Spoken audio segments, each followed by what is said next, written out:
Ladies and gentlemen, welcome in here. Publicly buzzed murder church on a Monday. Yeah, we're going to continue into the Sarah Boone trial that went into day 2 and just ended a couple hours ago. Thanks for coming in. Please hit the like, share this out on X. I just now gave it a post. Appreciate it, guys. And we're going to be looking at the forensic pathologist's testimony from today, which is the most interesting testimony I found from today. But yeah, we're going to talk about this. Let's get in here, folks. Thanks for hanging out. Sarah's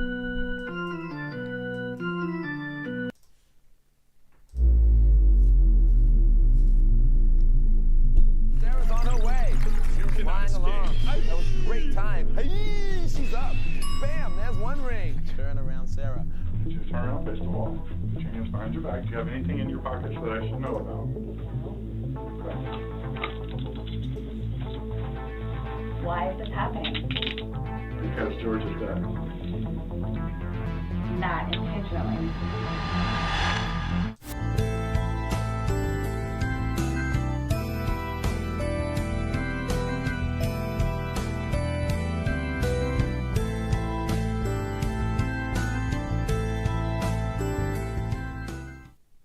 Let's rock. Yo, everybody, let's give this a shot. Murder church on a Monday for a change. What is going on? Yeah, we continued in with Sarah Boone today, suitcase murder trial, so I thought I'd come back on tonight and keep on rolling here. Of course, I can't go through an entire day tonight, but the best thing that I found from today was the first witness this morning, the forensic pathologist. We're going to go and watch her testimony tonight, and kind of talk about what did get seen. They showed there at the very end the famous interview with the detectives, where at the end, of course, she actually gets put in the cuffs and is not free to go. I was live tweeting this pretty much all day long. But yeah, welcome in, everybody. Thank you for being in. Let me hit these bells before I forget anyways, real quick. That's how we'll start this son of a bitch off, with some church bells, folks. There they are. Who's hanging out right now? Holly Berry's in here. Wildside's in here. Kai's in here. Dixie's in here. Laura's in here. Afton's in here. If you guys look in the emojis, the special emojis, if you're members, we have a couple of new ones from Sunday Murder Church when we started this Sarah Boone trial. We got a Dr. Pepper. We got a suitcase. And then, of course, we got a Mad Dog 2020 in there as well. You can drop those in the chat. Thanks for coming in here, Patricia. What's going on?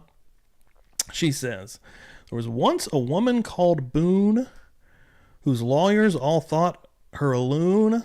She caused non-intentional death because she drank like a meth and ignored her dead boyfriend till noon. Okay. Oh, shit. Coming in firing, baby. Not messing around. Hanging, banging.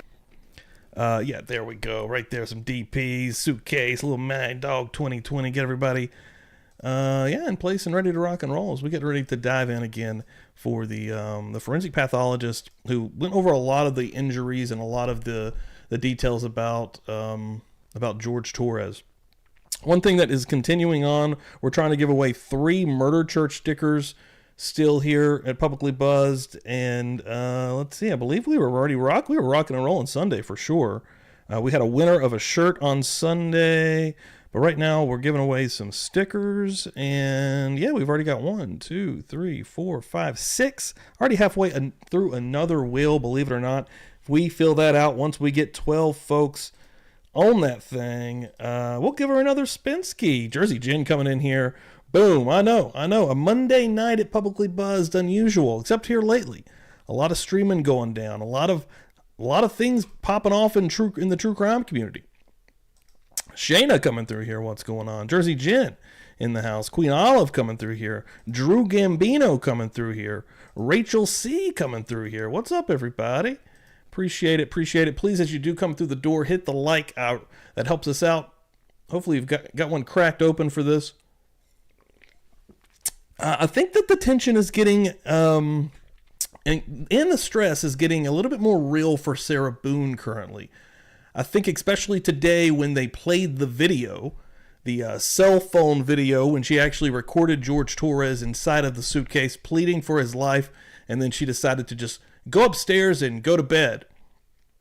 I think that is going to be very impactful on this jury, and noted by people watching that were there live that could have a better view of Sarah Boone that the cameras didn't quite get. I think I might have seen it when she came back after lunch, but her neck and upper chest and the sides of her face even were kind of flushed and red. So the stress is getting to her, and she wasn't as hunky-dory today as she has been, even though I know that she was reprimanded into not looking back anymore and talking with the defense attorneys. I don't know if they are also lawyers or what they are, but the ladies that have been coming up and kind of having a back and forth with Sarah Boone. That was put a stop to by Judge Kranek. I don't know what was going on there, but she would look back and was having a damn good time, and she would often come back smiling in inappropriate times, just like the video that I posted last night and we were talking about on Murder Church yesterday. They pull out the suitcase from the cardboard box, and as they pull it out, she is sitting there with a smile on her face. So I mean, she's got to read the room, but I think it's the writing is on the wall. Let's just be real here.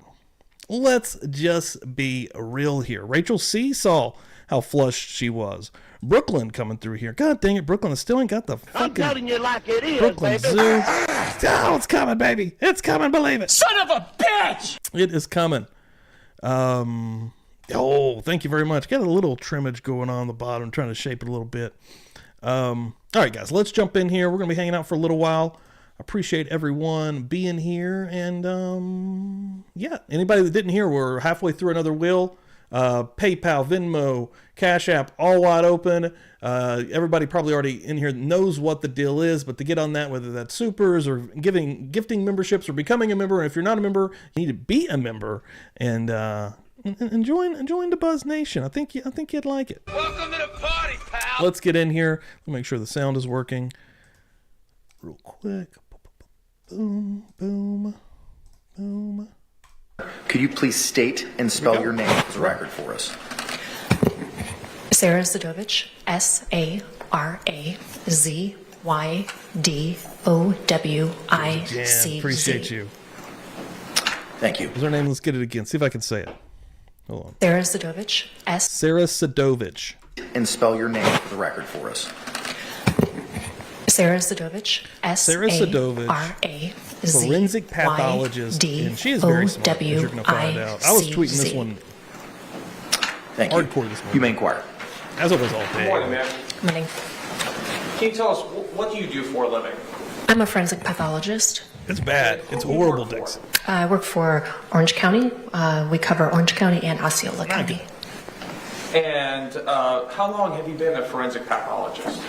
I've been at this office for about 12 years, and then 1 year in Tampa, so about Lexi the 13 Law years. Nerd, thanks for that share on X. And what type of Laura, thanks for that educational share on background X. do you have to What's up, have guys? to be a forensic pathologist? So I have a bachelor's degree in kinesiology from the University of Wisconsin in Madison. I went to medical school in Kansas City, Missouri. Welcome in here. After that, I you're went doing good busy. to Cleveland, Ohio to do a 1 year rotating clinical internship. After that, I went back to the University of Wisconsin. I did my residency in anatomic pathology and clinical pathology. I have 2 fellowships or subspecialty training. One is in cytopathology from Northwestern University in Chicago. And then I did my forensic pathology fellowship in Tampa. Is continuing education something that you must maintain in order to... Yes, I have to do Kicking in the continuing doors. education What's up, for church? my board certifications, which is in anatomic pathology, clinical pathology, and forensic pathology. And I also have to do separate continuing medical education to maintain my medical license for the state of Florida. So tell us, what are your Raul, duties what's up, as a dude? medical examiner? So we're involved in what's called the medical legal investigation of deaths. And that just means that we investigate certain types of deaths. And there's a Florida statute or a Florida law that states which types of deaths that will be involved in investigating. And in general, they're deaths that are not natural. So accidents, suicides, homicides, or deaths that are natural but maybe unexpected. Those are the types of cases that we're involved in. And again, that Florida statute lays out exactly which types of cases that we'll be involved in. And the reason we're involved in that is our goal is to determine cause of death and manner of death in those individuals that we're investigating. Could you tell us what an autopsy is, generally speaking?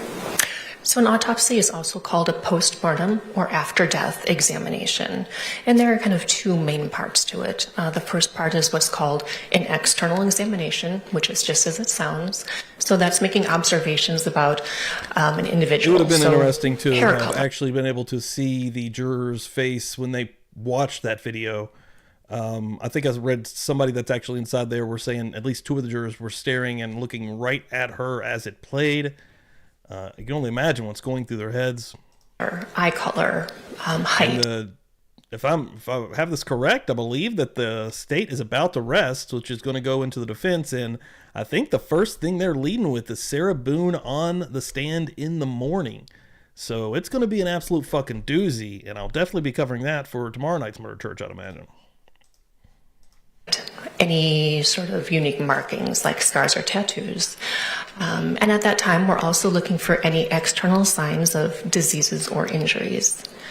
After that, we go to what's called the internal examination. So that means that we open the body cavities, we remove all of the organs, and dissect all of the organs. And again, as we're doing that, we're looking for any signs of diseases or injuries that might help explain why that person died. And we can also add ancillary tests or other tests, so things like toxicology, microbiology. It's a little bit dependent on each case, but we have options for other testing as well.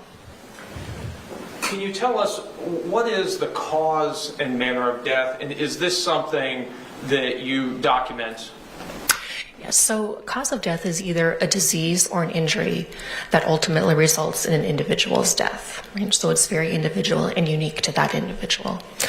Manner of death is a way to categorize or group similar types of deaths together. And for manner of death, there's only 5 choices. It's going to be interesting. There would be natural, accident, suicide, homicide, Again, or just a quick undetermined. update for anybody that didn't know, her testimony is it's being called her narrative. Sarah Boone is going to be able to tell her narrative, and she won't be allowed to be questioned for the fact that her own attorney could perjure himself with what she's saying up there, with the facts that we already know, and the stories that she's already given. I don't know what So the those are fuck's the gonna manners of death. In your career, approximately how many autopsies have you performed? Around 3,000. And have you previously testified as an expert witness in court? Yes. How many times? Between 75 to 80. And in what areas have you testified as an expert witness? Forensic pathology. Turning our attention to this case, did you perform the autopsy? Yes. And what were your findings as to cause and manner of death? So the cause of death, which I put on the death certificate, is positional asphyxia with environmental suffocation. And the manner of death I classified as homicide. Now, when you perform your autopsy, what information do you have at the time that you begin that examination? It's incredibly variable. I can have a lot of background information. Sometimes I have none. It just depends on the particular case. In this case, what information were you provided at the time? So the information I had was that the decedent was with his girlfriend, and at some point in time in the night, he got into a suitcase, which was then zippered shut. At another point at time, I believe she went to bed, and then the next morning discovered that he was still in the suitcase. And I think that was in about an 11-hour time frame from the information that I had. You mentioned asphyxia. Can you explain for us what asphyxia is?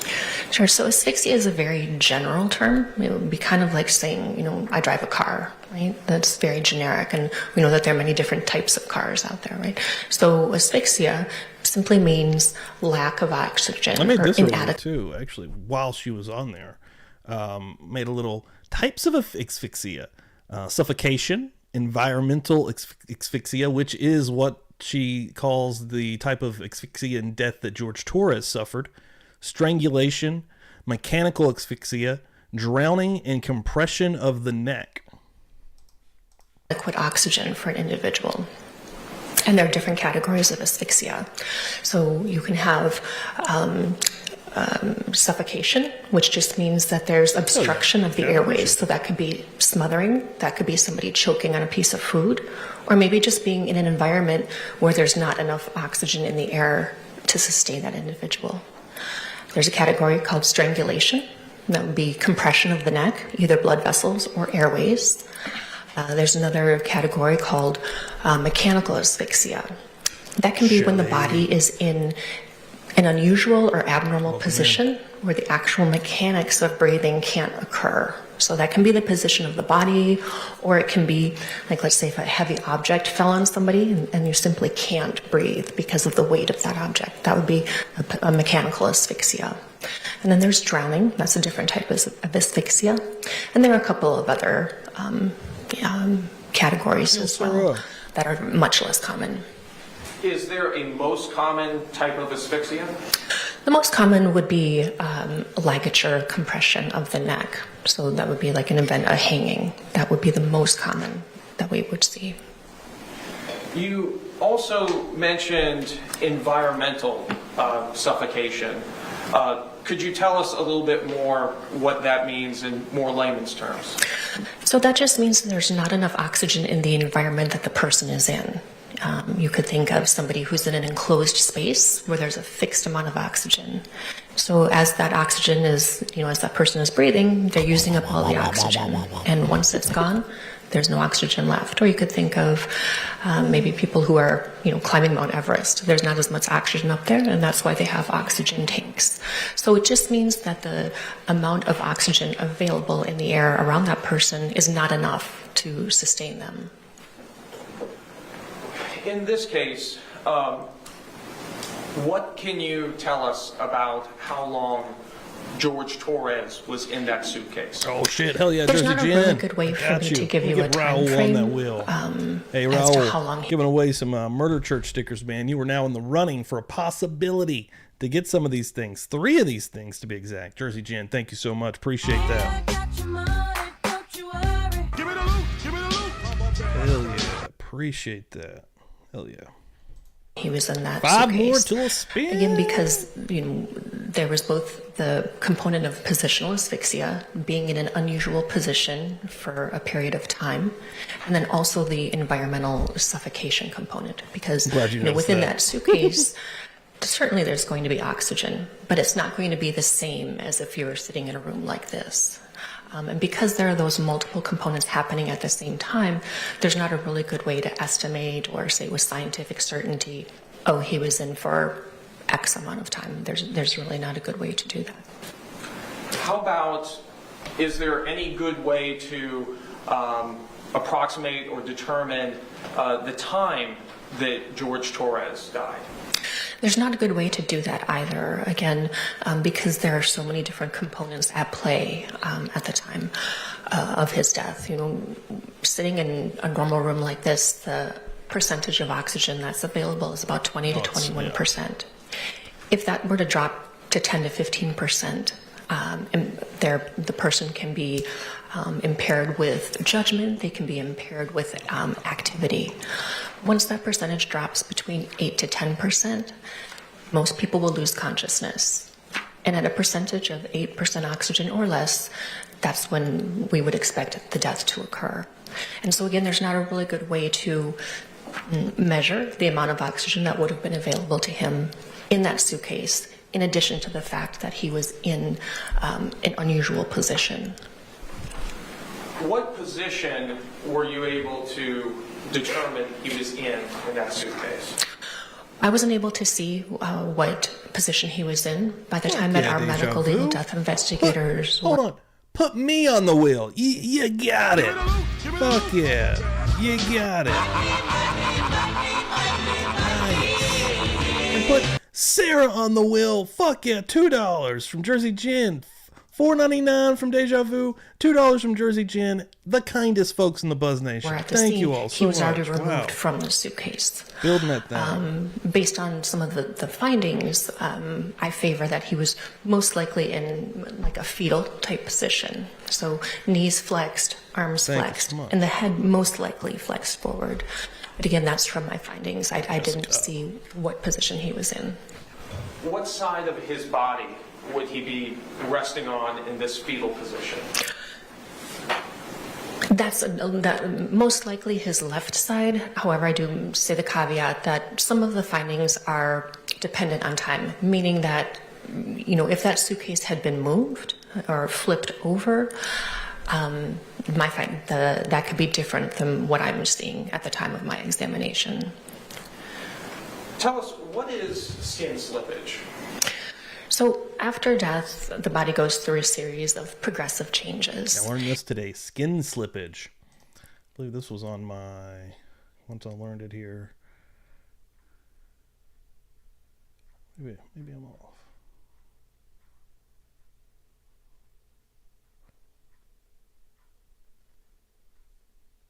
Yeah, right here. Forensic pathologist explains what skin slippage is. She's about to go into this right now. Coming through the Venmo machine. Kelly Popelli getting on that wheel. She wants some Murder Church stickers. $10. Holy crap. Hold up!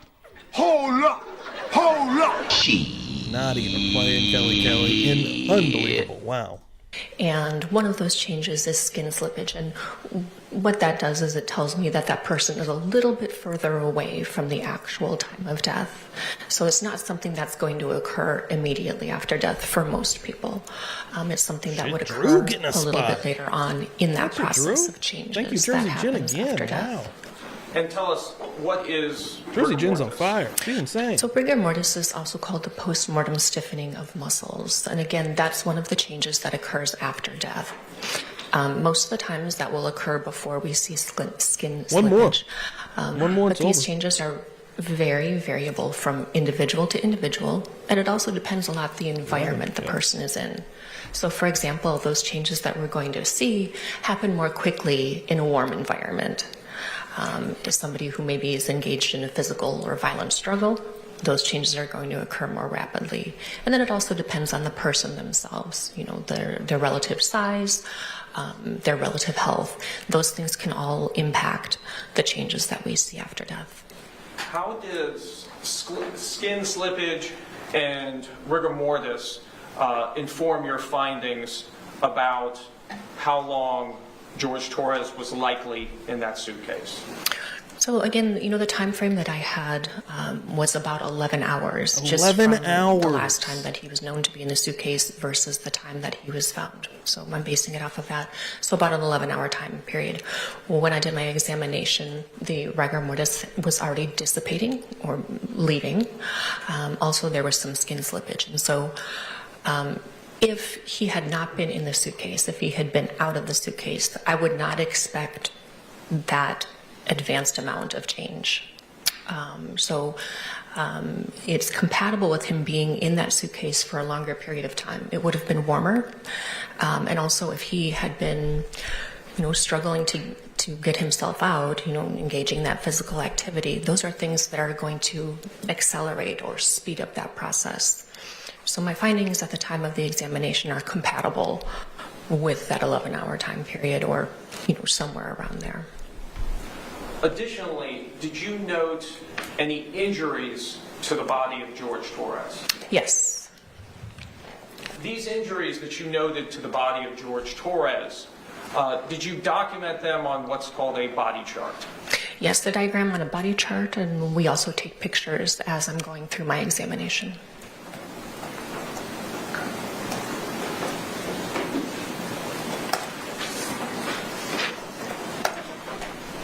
Boom. Jersey Gin's going to put herself on there and close it out.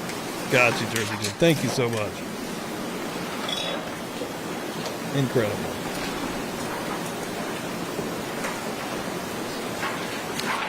Your Honor, may approach the witness who has been previously marked for identification and shown to defense as states are. You may.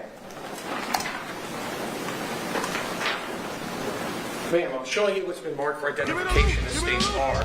You recognize this document? Yes. And can you tell us, what is this document? That's a copy of my body diagram. Sorry, Oh, it's a copy of my body diagram. And does this fairly and accurately represent the diagram that you created in this case for George Torres? Yes. Your Honor, at this time I'd like to move what's previously been marked for identification as states R into evidence. No objection. What was pre-marked as states R will be received into evidence without objection as states 12. And Your Honor, request permission to publish. Yes, sir.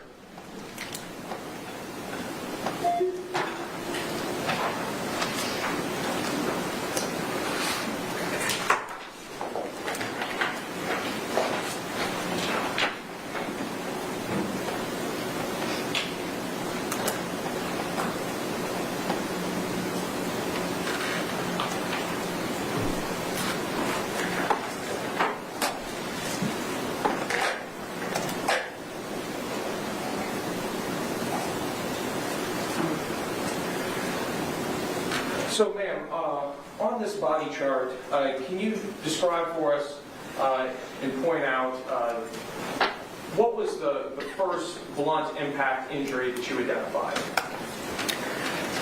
So there were some blunt impact injuries to his head. I don't think it's on this one, but there were some blunt impact injuries to his head right up here around the eye and on the mouth area. And then, did you notate any injuries to his hand?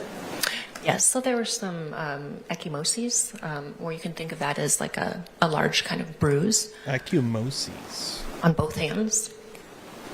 Ecchymoses in my hand. I'm going to use it. What other blunt The impact vocabulary, injuries did you identify? So there was a D. series of ecchymoses on the left side of the back, which right about Boone here. Night.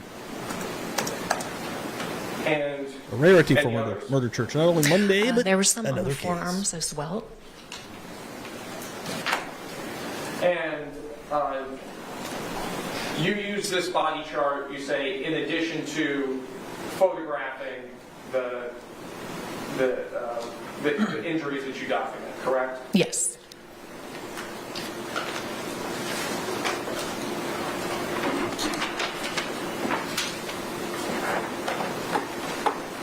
As part of your examination, and I believe it's on the body chart itself, do you document the height and weight of the person as well? Yes. And what was the height of Mr. Torres? So technically for us, it's length. Height is the measurement that's taken while someone is standing. So his length was 62 inches, and his weight was 103 pounds. In regards to these blunt impact injuries, how is it that you come to the conclusion that these injuries were the result of blunt impacts? So these are typical wounding patterns for blunt force trauma. And when I say blunt force trauma, that can mean something striking a part of the body, or on the other hand, it can be the body striking an object. And that causes injury to the skin, and to the soft tissue, and sometimes the deeper tissues, depending on how severe or how strong that blunt force trauma is. Are these injuries consistent with a person being struck with a baseball bat? They could be, yes. Are they consistent with a person being pushed down a flight of stairs? They could be, yes. Can you say whether or not these injuries occurred while George Torres was in the suitcase? No. Why is it that you cannot say that? So all of these injuries seem to have occurred around the same time, meaning that they're relatively acute or new. They're not things that are healing or something that happened last week. So they all occurred around the same time. But there's Yeah, he was like 103 look at pounds or a something. bruise or a contusion and say, oh, that happened 2 hours ago. There's not a good way to do that. What's up? Are these injuries consistent with them occurring while he was inside the suitcase? Yes, they could be. As part of your examination, do you also check the toxicology of George Torres? Yes. And is that something that's pretty standard in any autopsy? Yes. And what were the toxicology results for George Torres? So there was a blood alcohol level of 0.139 milligrams per deciliter, and there was also caffeine and nicotine detected as well. That level of alcohol, is that over the legal limit in the state of Florida to drive? Sure. So for driving under the influence, that's a 0.08, so that is higher than that. What does that alcohol level at the time of your autopsy tell you about George Torres's level of impairment 11 hours earlier? So I don't necessarily know that it was 11 hours earlier, but it was at the time of death, at or near the time of his death. That's what the blood alcohol level was. So at that level, everyone reacts a little bit differently to alcohol, and some of it has to do with whether or not somebody is accustomed to drinking alcohol or if they've never had alcohol. So you can develop tolerance. But at that level, there's going to be impairment of judgment. There can be impairment of motor skills. There can be slurring of words, something that's called disinhibition or lack of inhibition. And again, it's really variable from person to person, but those are the common things that you would see at that level. I got you some stickers coming too. Would alcohol impair the ability to problem solve? Love it. It can, yes.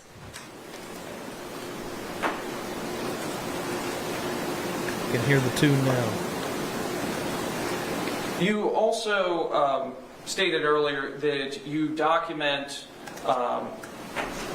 your autopsy findings also photographically, correct? Yes.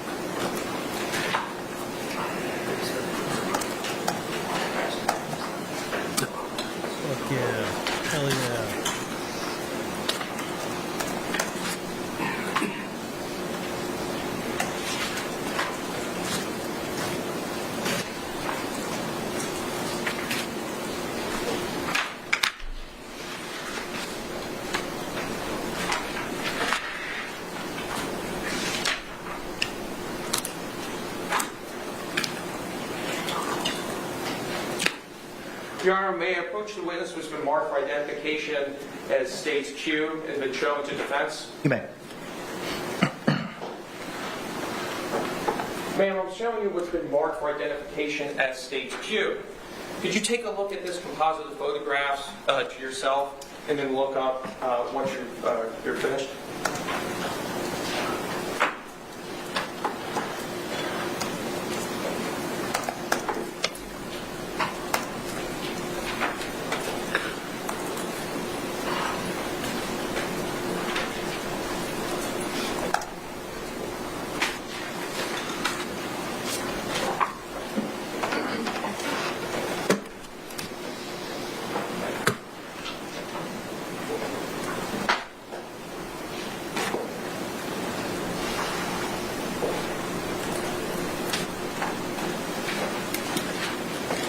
Ma'am, do you recognize these photographs? Yes.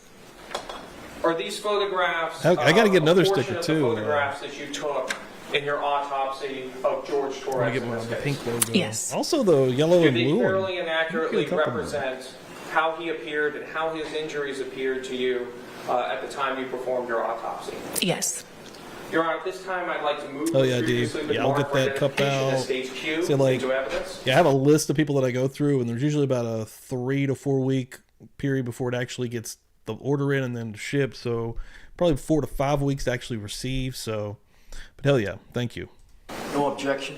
What you was on the pre-marked list. as States Q will be received into evidence without objection as States 13.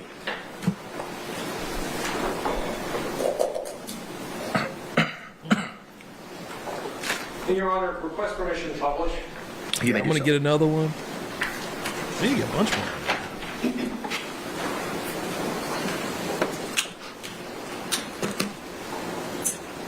Oh, sweet. Yes, I got your email. I'm showing you photo 1 from State's composite. Check that out. Wait, I'll show you. Tell us, what is this a photo of? So this is the identification photo that's basically just showing from about the level of the collarbones up. And this is Jorge Torres? Yes. Did you note any signs of injury in this photo? Yes, so there's some ecchymoses around the left eye. This picture, it's a little bit hard to see, but I think there's another one coming up. There's also an area of ecchymoses up here on the left side of the forehead with also some swelling associated with that. The lips have some contusions and small lacerations.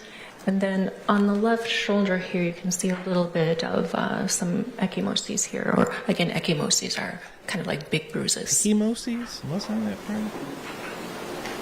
Got some big old ecchymoses there. Turning to photo 2 from State's composite. Big bruises. For the layman out there. What are we looking at in this photograph? So this is his right arm near the elbow. And right here you can see this kind of darker area. So this looks similar to an abrasion, but it's actually it's what's called drying artifact. And again, this is one of the reasons that I think that he was in that suitcase for a little bit longer. Most likely that was a pressure point where part of that suitcase was resting on his elbow in that area. And then after death, that tissue dries out, and that's the discoloration that you're seeing there.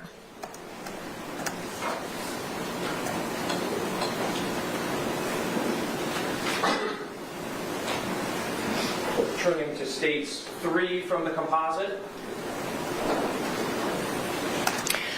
So here you can see a little bit better. I don't know if you can get a feeling for this, but this area is what we call edema or swelling. So this whole area is edema. It's a little bit discolored, so ecchymosis. And then again, really at the corner of the eye here, you can see that darker discoloration. And so those are injuries from blunt force trauma. Such a crazy way to die, man. Horrible. Torturous. States 4 from the composite. So this Just is the the legend. left shoulder Just the and legend arm. here. So again, you Can can you see push this kind down of red to purple area. So suitcase this is down all the stairs, maybe ecchymosis, get and then the a couple ball of back. linear abrasions or scratches.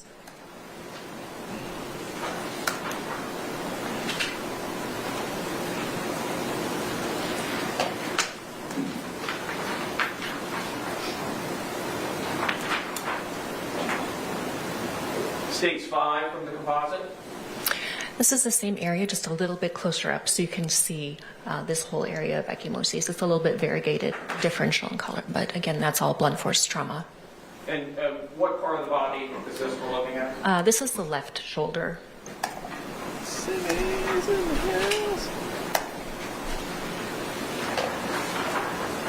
States 6 from the composite. That's the same area, but in this Gary, picture we thanks for have a that. Got scale that or order. the ruler. Appreciate that. And why do we use scales and rulers? That's just to give an idea of how big the area is or how large the injury is. Brazil. And you got a cool shirt.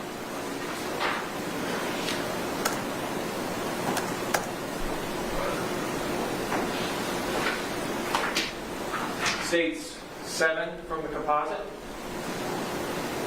So this is the left forearm and hand, and you can see the area right here that's a little bit red to purple, and then also right here on the left hand, right here and here. Those are all areas of ecchymosis, again, blunt force trauma.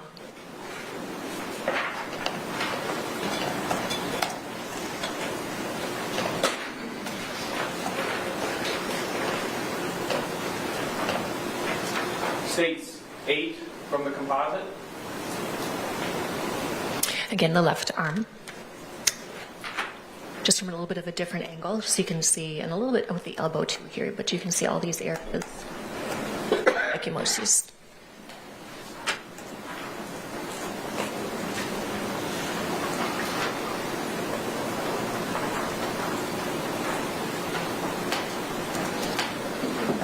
States 9 from the composite. And now looking at the left hand, a little bit closer up, so you can kind of see a little bit better these areas of ecchymosis.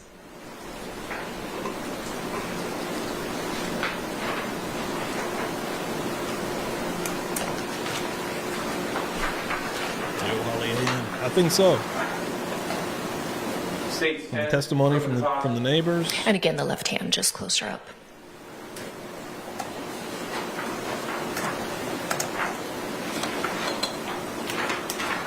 States 11 from the composite. So now we're looking at the back, and you can see that there are these linear abrasions in the mid-back. Are those scratch marks for? They could be scratch marks. They could also be blunt impact, more of just a straight-on blunt impact, especially being in that suitcase if there are objects in there. What is the discoloration that we see around his shoulders and then some other spots on his back as well? Sure. So you're talking about this area? Yes.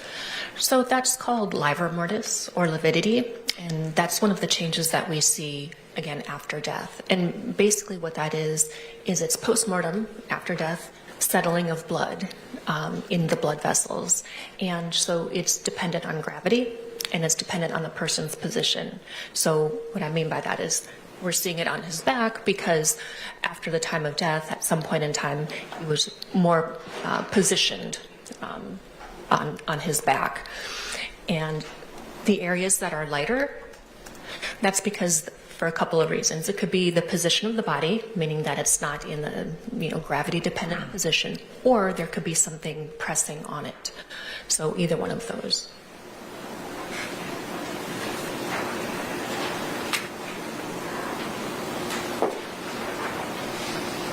States 12 from the composite. So those are those linear abrasions, just shown a little bit closer up.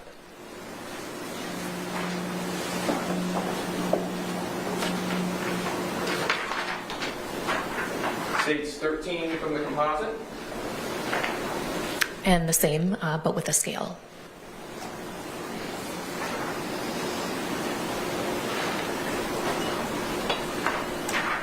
States 14 from the composite.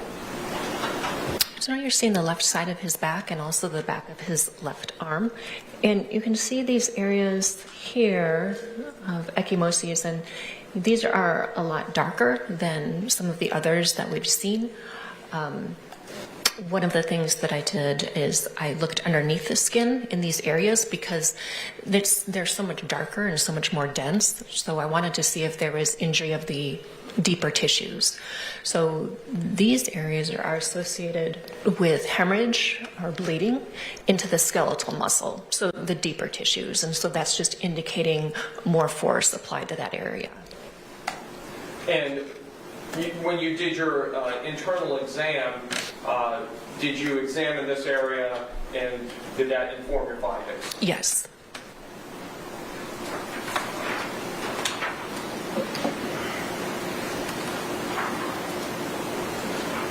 States 15 from the composite.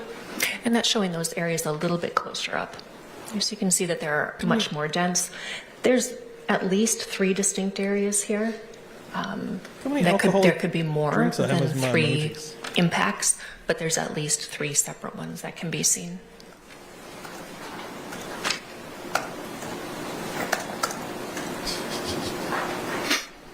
States 16 from the composite. Ugly buzz, baby. And this is just showing the upper back and the back of the neck. Shit, D figured out how to gift out some memberships. Wow, D gifting out 5 memberships. Thank you so much. Who got these? Mallory81 grabbed one. Bobby Old Dude grabbed one. Hell yeah. Crimes Under Investigation grabbed one. C. Taylor and Desiree D all grabbed one. Thanks to D Creative Hands Crochet, who also has a YouTube channel. Go give her a sub. I think if you click on her name, you can actually pull her channel Hey, out. motherfucker. Hell yeah. Welcome to the party. Thank you, D, and welcome in all new folks. If you are new here, go to the video section. We have exclusive videos that are just for you guys. That's fucking dope. I did just members only live last Thursday also, just randomly. And I think that anytime we get members or new members or gift out membership, drop the Drop the probably nothings there in the chat. The liquor drinks. They got Mad Dog 2020. A liquor drink. The beer's clashing. Hell yeah. Appreciate that. Let me see. Actually, I think I may have some that I can give out. I'm going to give out 5 more right now. Who's going to get these sons of bitches? Let's see. Let's see who gets these 5 real quick. Someone, welcome in here. Percent? Welcome in here. Gail M. Any Ruler, welcome in here. Citizen Sleuth, welcome in here. New folks, hell yes. Welcome to the party. Nice. Yes, fill it up. Fill up the chat. Getting crazy. Hell yeah. That's what I'm talking about. All kinds of new folks getting here. Welcome into the Buzz Nation. You're going to dig it.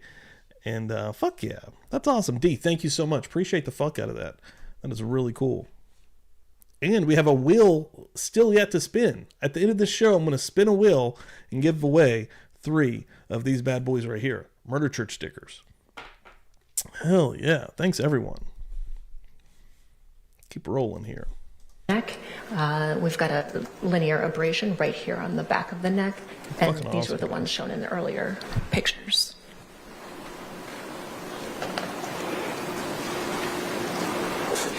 And states 17 from the composite. And this is just showing the same area of the back and the back of the arm, but just at a different angle. So we've discussed and seen evidence of many different injuries. Hell yeah. In total, how many blunt impact injuries did you identify? I can't give you an exact number. Again, you can have multiple impacts in a very close area, so it can be hard to discern each one. They can overlay each other, or they can be so close to each other. But at least 5 to 6, most likely more than that. And when you were going through your body chart as well, and I guess we also saw some of it photographically, as you also mentioned impact to the left side of the head. Yes. And I believe that was subgaleal?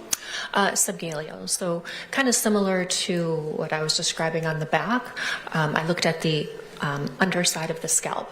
And so in those areas on the left side of his forehead where there was the edema, when we reflect or we fold the scalp over, there was hemorrhage or bleeding that went through the entire scalp and was deposited on the skull. There was no associated skull fracture, and there was no bleeding inside of the skull, but it was all in the scalp and deposited on the outer surface of the skull. So under the skin, but not under the skull? Correct. Your Honor, I have no further questions at this time. Thank you. Any cross-examination? Yes.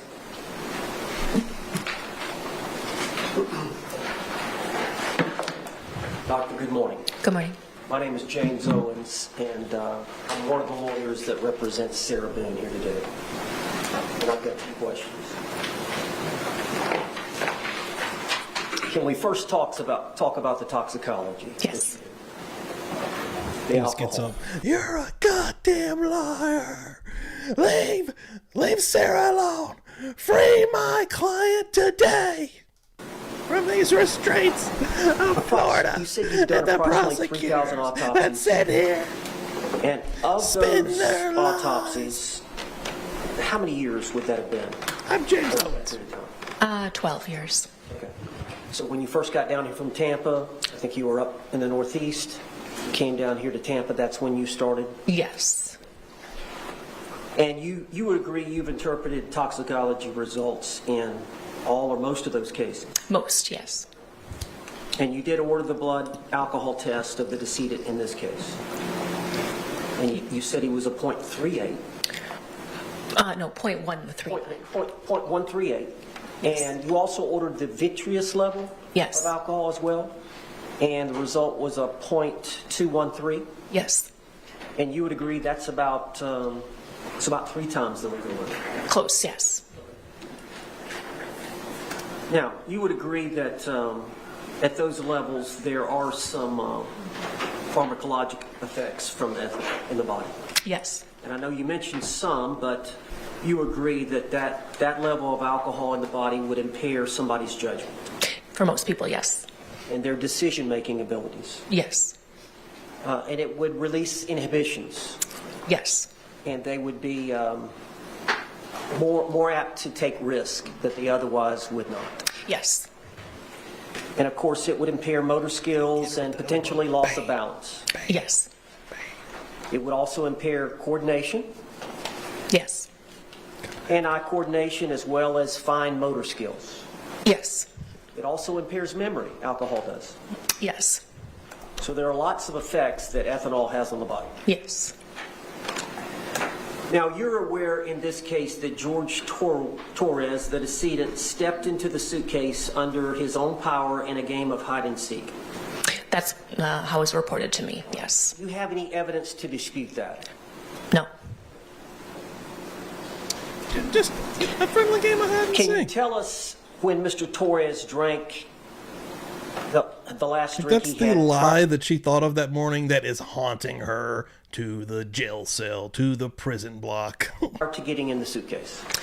That I can't tell you because, if somebody had been drinking either periodically throughout a time period or continually throughout a time period, that's difficult to say.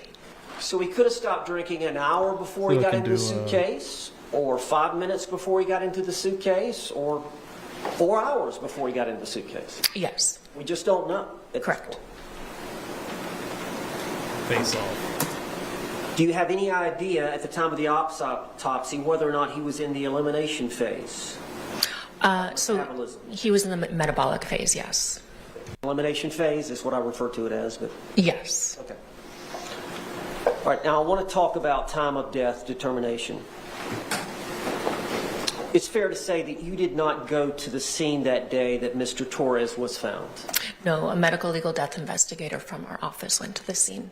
So there was an investigator with your agency named Ashley Like, that's all she could think of. Yes. that went to the scene, Yes. and she would have prepared a report. Yes. You would have reviewed that report. That's the most Yes. logical answer.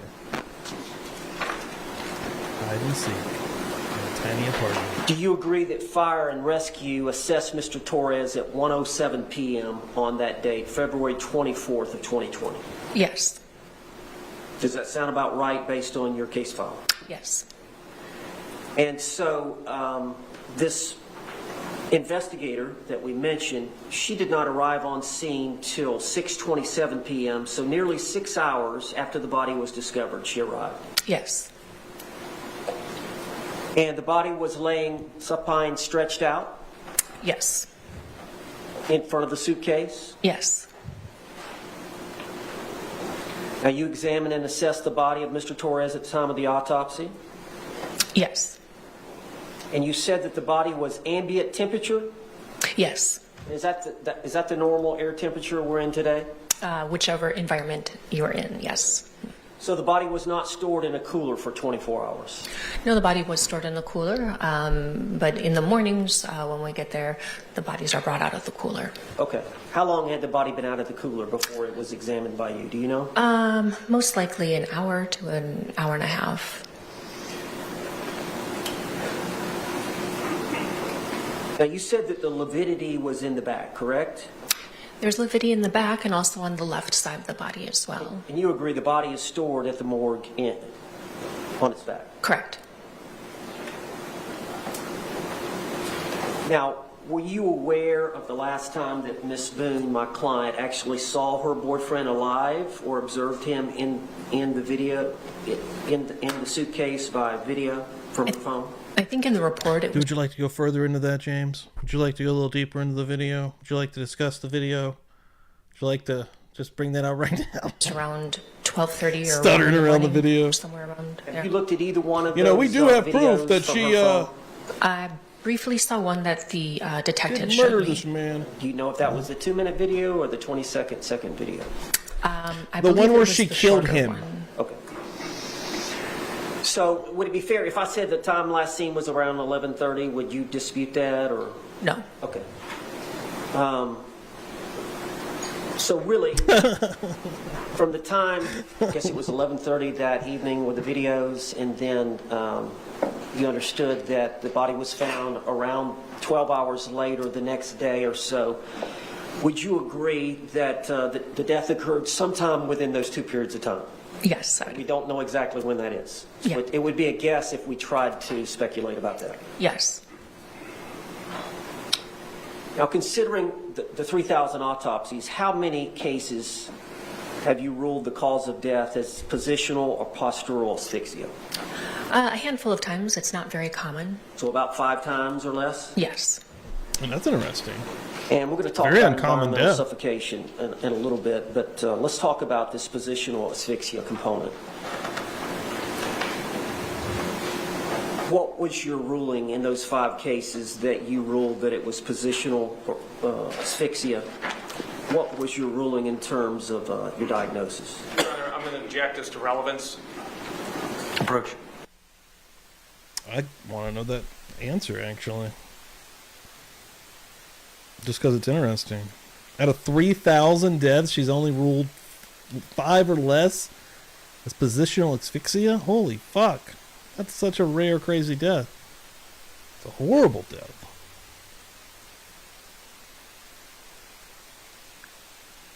Like, drowning would be a horrible death. This would be worse than drowning. Like, you would be so slow. Ugh. Let me fast forward through fucking... Forensic pathology. Doctor, you're familiar with... Sounds like it. Doctor, you're familiar with Dr. DeMaio, Vincent DeMaio's textbook of forensic pathology? Yes. Would you agree that that's authoritative? I'm sorry? Would you agree that's authoritative or well-accepted book? Yes. I'd like to have done an answer. Environmental suffocation is a lack of oxygen. You would agree? Yes. Now, how many of those cases of the 3,000 that you've done where you found environmental suffocation? Probably 2 to 3. So very few? Yes. In a positional asphyxia case, that's kind of an Chris, what's example. up, Like you dude? get stuck in a hole, and as you breathe, you sink deeper into the hole, or it tightens. It can be anything that Whoa. impairs the actual physical aspect of Brooklyn breathing. coming So through. It is rare. I did a computer search of those same exact causes of death, and I only pulled up 3 or 4 cases since 2002. Holy shit. That is a very interesting stat attached to this case. that could be if the neck is flexed very much forward, so that way cutting off the air supply Absolutely. up towards the top of the head. That could be something Nightmarish. compressing around the torso, so not being able to take a full breath. So those are examples of Or another example may be falling out of a tree stand and getting suspended upside down, yes, or the majority of the blood gets in the top half of the body. yes. Would you agree in those type situations that the deaths occur fairly quickly, usually within an hour? They can. It depends again on the situation. Now, you said Mr. Torres was 5'2" and 103 pounds. Yes. Do you know how big the suitcase was that Mr. Torres was in? I don't have the exact measurements with me. So if I told you the measurements, you wouldn't know one way or the other what they were? No, I think they were described to me, and I saw the pictures from the scene, and I was able to review crime scene photos to see what the actual suitcase was like. Okay. Do you know the crown to rump length of Mr. Torres? No.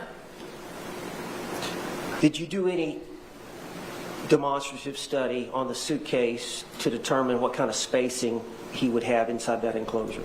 No. And you don't know the position that Mr. Torres or his orientation at the time that he was in the suitcase was? Again, I favor a fetal position, but again, I didn't observe him in the suitcase.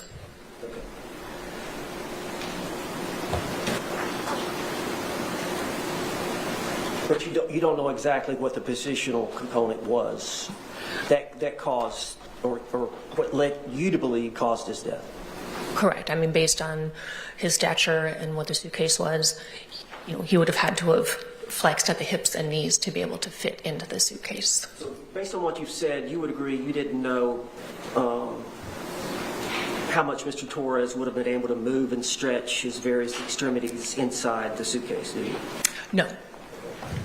So you would agree that his repositioning inside the suitcase would have been easier if he didn't have so much alcohol in his bloodstream? I don't know that I would agree with that. Excuse me? I don't know that I would agree with that. Well, you said his fine motor skills would be impaired by the alcohol. Oh, okay. I'm sorry. I thought you meant his ability to just move.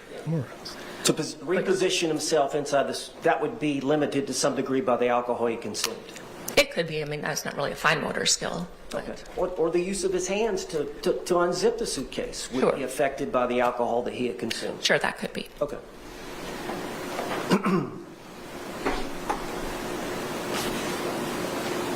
Now, the environmental suffocation deals with the lack of oxygen. Yes. Correct? And due to that insufficient oxygen that we breathe in the air, so you essentially run out of the oxygen in the space. Yes. So I guess years ago, how this sometimes would occur was a child would somehow get into an old refrigerator and it would be enclosed, so it was airtight, and eventually you would run out of oxygen. Yes. You would agree with that? Yes. And I think you said the normal makeup of air has about 20% oxygen? Yes.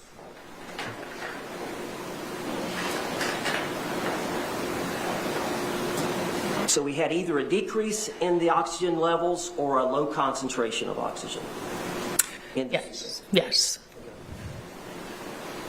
And also, keep in mind that while he's in there, every time he's exhaling, he's pushing out carbon dioxide. Okay, so again, whatever oxygen is there is most likely diminished because it is an enclosed space. It doesn't have to be no oxygen, but it's decreased from what we would have in a normal room. But every time that he's exhaling, there's more carbon dioxide that's in that space as well. So that displaces any oxygen that might be there too. So what volume of air do we inhale and exhale in a normal breath?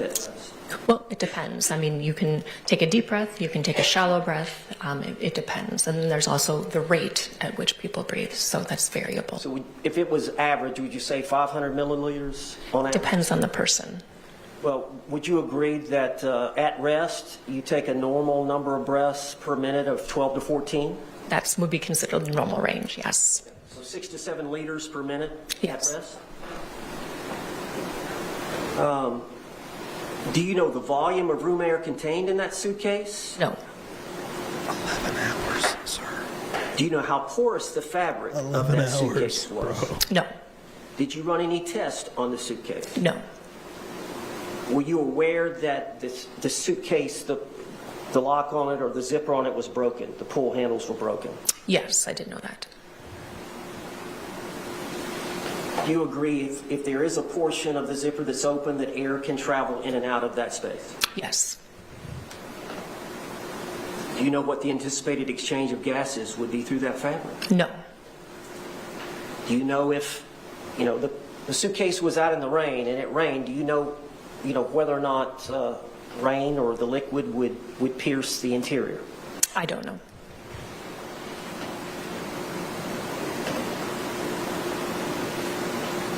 So from what I gather, no studies were done on the suitcase. Not that I'm aware of. Okay. So we don't know that zipper being busted, Case what exchange closed. of air Sarah, could go in get it. your stuff. Correct. We're getting out of here. They didn't test the suitcase. I think you said It's over. there are physiological effects once the value or percentage of oxygen is decreased from the norm. Yes. You said 8 to 10% you become unconscious, Yes. and then a value of less than 8% death occurs. For most people, yes. Excuse me? For most people, And the normal oxygen saturation in adults and children is 95 to 100%. yes. So if it decreases, the oxygen decreases less than 10%, someone would lose consciousness and die within less than 30 minutes. So that's hard to give a time frame on that. Studies that have been done shown if the oxygen content is anywhere from 4 to 6, unconsciousness can occur in less than a minute, death within minutes. but those have been empirical studies. So, and I know that's kind of, maybe Welcome in you here, tell me, Starseed. that's kind of why you gave the two different diagnoses, the environmental and the positional, is because the environmental may have had an effect or the positional may have had an effect. You're not sure, so you listed them both? It's not that I'm not sure. I think that both mechanisms were at play at the same time, and that's not unusual in deaths, is there can be multiple factors occurring at the same time. But you don't know the percentages, 50% for one or 70% for one, 30% for the other. You don't know. No. But you would agree in concert, if these two causes, the positional as well as the environmental, if they were acting in concert, that would render a relatively short amount of survival time. I can't say. You just don't know. No.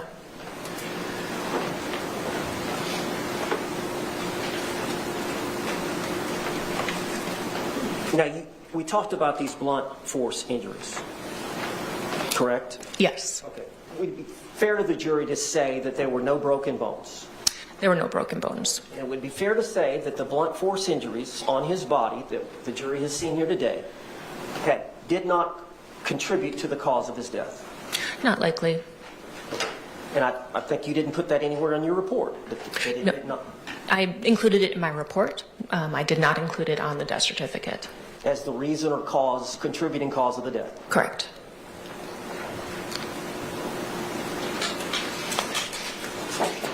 Damn good point. Judge, can I put up a couple of those exhibits? 11 minutes. That's a damn good point. Just of what we know with her own documentation. Much less the professional that just said 11 hours. There was a baseball bat. Yeah, that's a damn good point. I didn't hear about that until later. When is later? When did you first learn about the potential of baseball?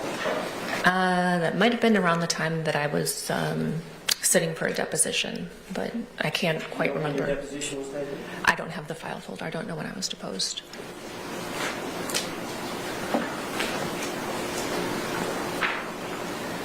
I'm going to show you this exhibit. This is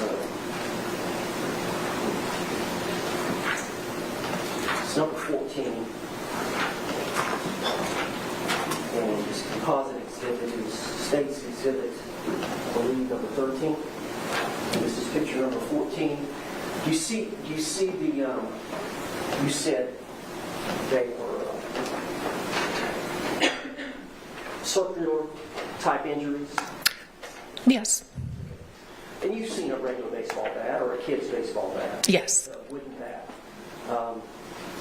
And if you were to swing that bat and hit somebody's body or hit a suitcase and the blunt force, that would be a linear line across that person. Would it not? It could be depending on the position of the body, the position of the suitcase, and the position or how the object came in contact. What is a linear injury mean? So linear injury is if you think, linear, it's more like a line. Okay. Now, if you took the barrel of the bat, the very end of the barrel of the bat, and you poked into the suitcase with the barrel of that bat, would those spots there in this exhibit, is that consistent? That's compatible with that, yes. That's compatible. And then here's close up. This is Look, picture. I'm just confused with any of the questions that he's asked. Again, a close up.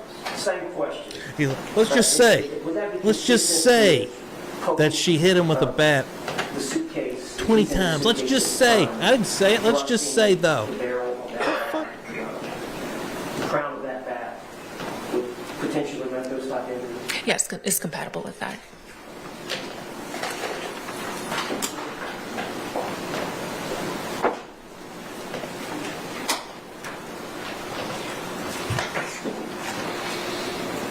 Now, I want to draw your attention to the cardiovascular system. Do you have your report? I do. Okay. You describe the proximal proximal third of the left anterior descending coronary artery having greater than a 75% narrowing of the lumen due to its centrically placed firm yellow-white fibrolipid atherosclerotic plaque? Yes. And is that pretty much verbatim with what you said in the report? Yes. And that terminology is synonymous with a single vessel high-grade atherosclerotic coronary artery disease. Yes. And in that location, it's kind of a classic location for what people refer to as the widowmaker. Yes. Because of the location in Yeah, I that tweeted about vessel that this. supplies most of the circulation to the left ventricle. Yes. If you had a spasm in that artery, that could nearly totally obstruct the lumen and cause a fatal heart attack, could it not? It could. It could cause a dysrhythmia, yes. I'm sorry? A dysrhythmia or an abnormal beating of the heart. But that could kill him.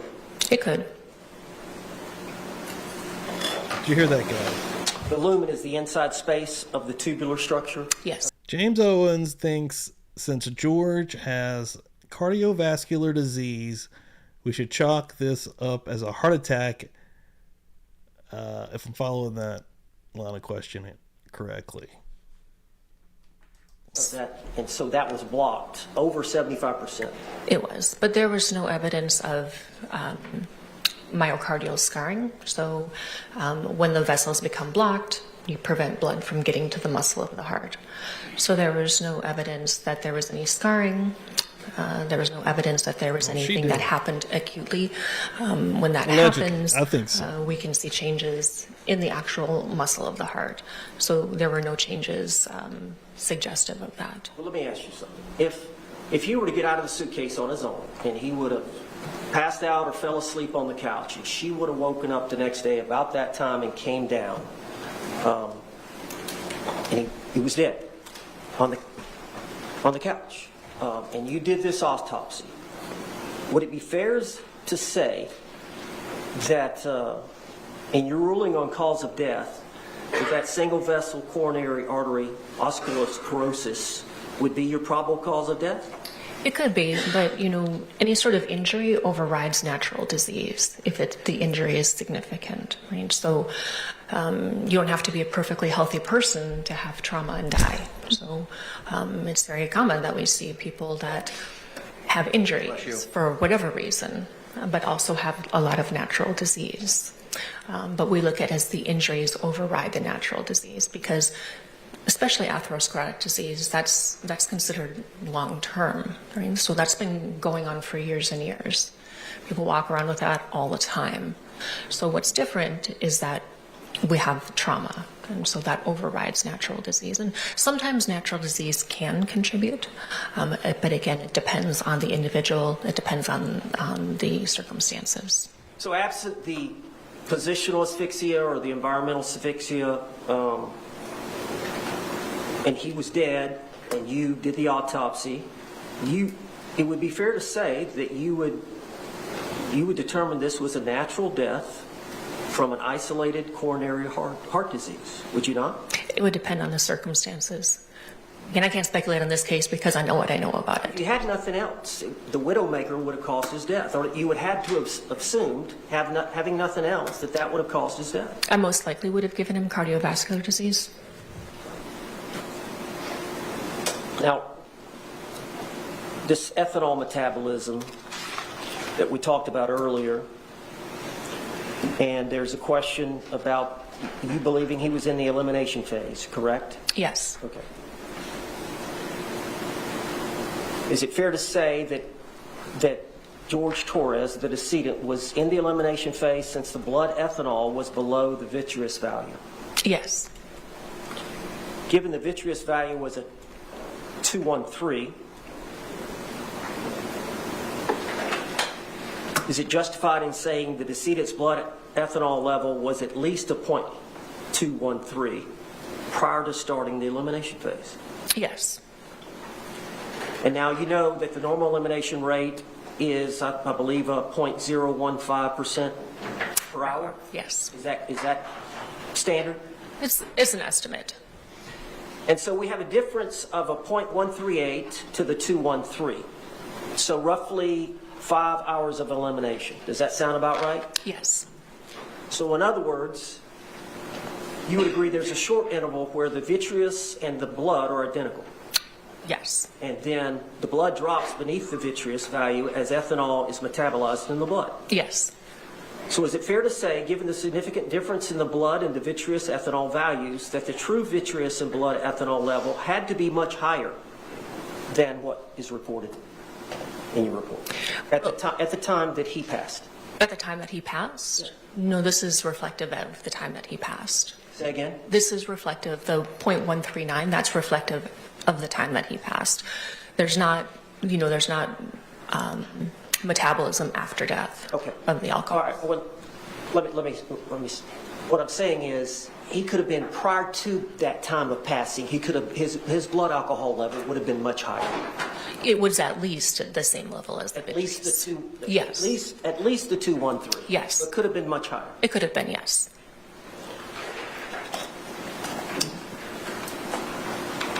So you're saying he was sobering up while dying in the suitcase. This is defense composite. He was a lot drunker in the beginning. For identification. Jay? James Owens.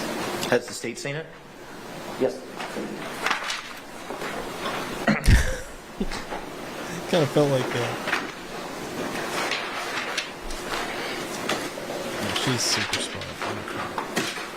Please stipulate Jay into evidence. It was pre-marked as defense J, will be received into evidence without objection as defense 1.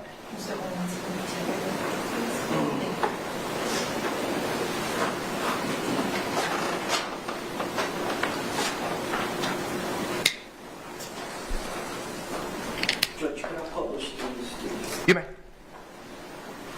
Ma'am, there's 5 photographs. I'm just here from the office. The first one is number 5. What does this depict? So that's the left hand.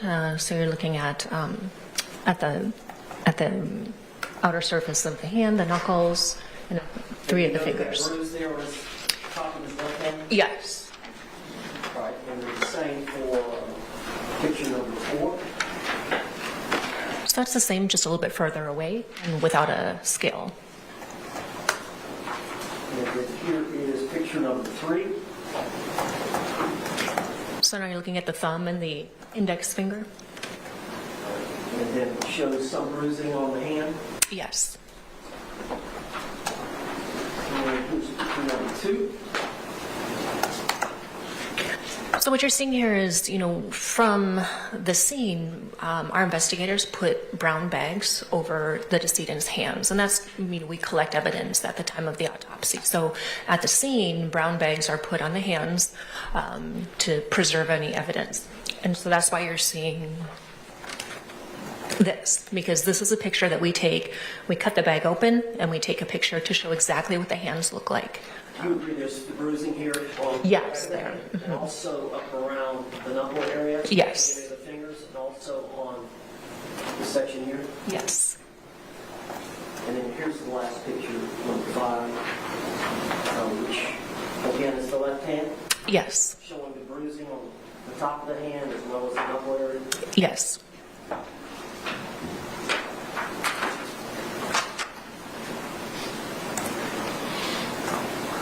Yeah, that's what they're anticipating. Is Sarah 10:30 in the morning. That's how they closed out trial today. What the judge was saying. It's going to start in the morning with the closing with the detective. Detective Any Good Hair. redirect exam. You may proceed. And then to Sarah. You were asked several questions on cross-examination about the alcohol level. Interesting. In this case. And, I Jane. believe Jane Cressman, welcome in here. Hope I said that right. Trial attendee says the jury is already over her. Can't wait for her narration. Will she read the room or not? It's going to be interesting. Yeah, tomorrow's going to be crazy. And don't forget, guys, tomorrow night, Murder Church, Tuesday night, 8 p.m. Eastern Time. It's going to be that. It's going to be Sarah Boone narrates what the fuck happened. So There was everyone's going to be going live with that tomorrow night, though. So just don't forget, Murder Church. term metabolic phase or elimination phase. Could you just explain for us what that is? Sure. So in the toxicology testing, there's 2 different levels that I ordered for levels of alcohol. One is they look in the blood to see the level of alcohol. The other is in what's called vitreous fluid or eye fluid. And we look at both areas because that can give us an idea of whether somebody is metabolizing through the alcohol or whether it's still rising. It just gives us an idea sometimes of how close to death they were when, the ingestion of alcohol happened. But basically, the level in the eye fluid trails behind what we see in the blood. There will be a small point in time, as we discussed earlier, that they will be almost the same. But you can just think of it as the blood alcohol goes up, and then a brief period of time later, the alcohol in the eye fluid will start to show. So again, it's just to give us an idea of whether somebody is metabolizing or whether they're still, the level is still rising, or if they're still, intaking alcohol. So the result in this case was indicative that George Torres's level was coming down. Yes. And I think some of the math was a little bit difficult to follow on the fly. But with that rate of dissipation, would it be fair to say that he would have been in that suitcase for approximately 5 hours, because he couldn't be drinking whilst in the suitcase, that we're seeing this great decrease between these 2 levels? Well, you have to be careful how you interpret it, because the numbers that I have from toxicology testing, that's from one point in time, right? We're collecting those specimens at the time of the autopsy, so that's only one point in time. It's possible, but I can't say for certain. All I can tell you is that at some point in time, his blood alcohol was at least the higher level that we saw in the vitreous fluid. So if, the calculation of the 5 hours, that's an estimate, because again, everyone's a little bit different. But I think it's reasonable to say 5 hours. Yes, that's within reason to say that. And obviously a pretty obvious point, but we don't continue to metabolize alcohol after death? Correct. You were asked about studies or tests being performed on the suitcase in this case. Correct. Would the presence of objects in that suitcase also affect the length of time a person may have survived in that suitcase? I guess if there were a lot of other objects in there, that maybe could, occlude the mouth or nose, or maybe if that means if there's more stuff in the suitcase, there's less room for the person. So I guess. Another variable that would also be present would be the opening of that zipper, would it not? Yes.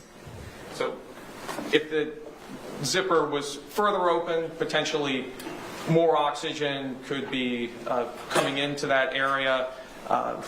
Would that be fair to say? Yeah, there could be more oxygen coming in, but that's always the question is, would it be enough? Right? Because you can still have oxygen there, but it may not be enough. And again, that I talked about before. And there would be no way to know exactly how far that zipper was potentially forced open.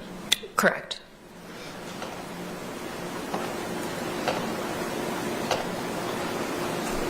I have no further questions.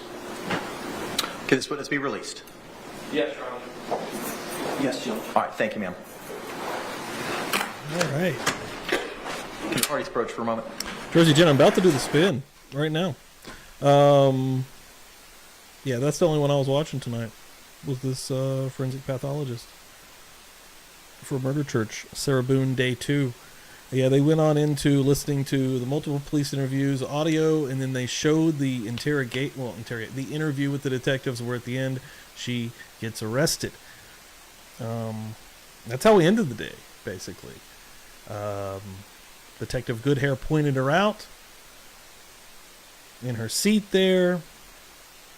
And then tomorrow there's going to be a cross with her. And then, ladies and gentlemen, tomorrow around 10:30, Sarah Boone is going to be on the stand, presumably narrating her new version of events. So that'll probably be what we do tomorrow night for Murder Church, 8 p.m. Eastern Time. Again, a Sarah Boone suitcase murder trial special this week here on Publicly Buzzed and Murder Church. The first for Murder Church.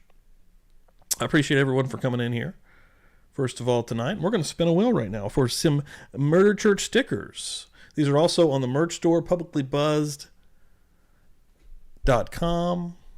Let me just show that off real quick, just in case there's any new folks in here that may want to get one of these shirts, specific. This Friday night, there is a Halloween movie marathon exclusively on kick.com/publiclybuzzed.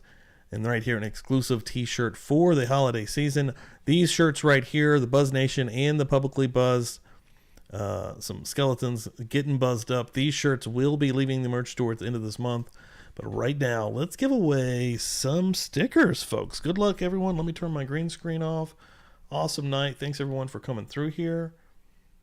Give me 1 second. We're not done yet, though. Boom. Boom. This is what it really looks like where I'm at. All right. Good luck, everyone. Make sure it's tight. All right.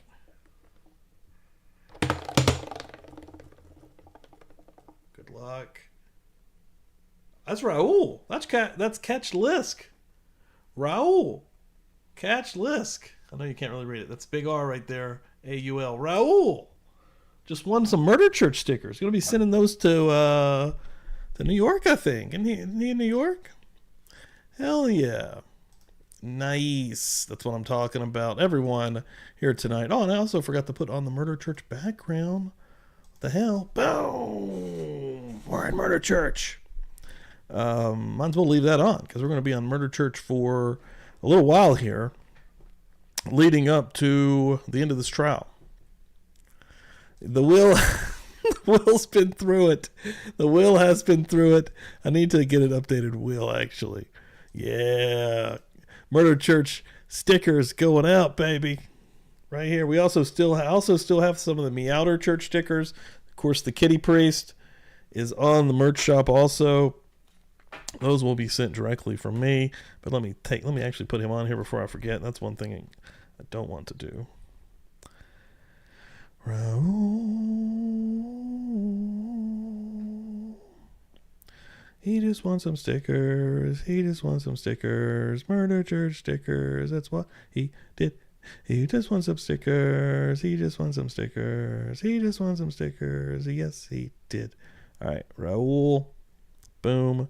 3 Murder Church stickers. Boom. Got you on the list, man. All right.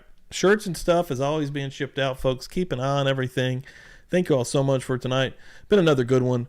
Yeah, let them know, Jersey Jan. Appreciate everyone coming through here tonight. Dee, appreciate you. Thank you for coming through here. Hell yeah, Queen Olive, rocking one of those exclusive, short-lived on the merch store. I'm telling you, you got to go pick those up. Publiclybuzzed.com. I'll post the link right here in the chat ski. One thing, if anybody could do me a big favor, I'm going to give you guys one more link. This is to my second channel. I just made a new video that is going into some wild ass Vince McMahon stories. As anybody knows, he's into some trouble currently, and Netflix just came out with a documentary on him. Go and check this out. Give it a like, give it a comment if you would not mind. That would really help me out.